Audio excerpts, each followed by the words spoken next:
Mario. Ang naging karamdaman ko po ay diabetes. Yung po aking maramdaman ay noong 2008. Bakit po naramdaman ako'y nanghihina, hindi ako makakain. At pagkatapos ay ako'y na-hospital na ang sakit ko ay diabetes ay ako'y pinatulan ng doktor na tuloy ang paa.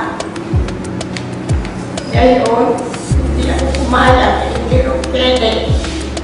At yun ang dapat sa akin. Kaya ako ay pinagamot ng aking mga anak sa tulong ng Diyos. Nang ako'y makalabas na, yan, ako'y ibinili ng aking anak na si Chona ng gamot ng 24/7 na galing East Serca.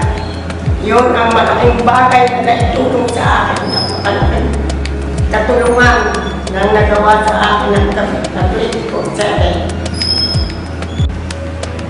3 beses sa maghapon, bali siyang nakapsula araw-araw.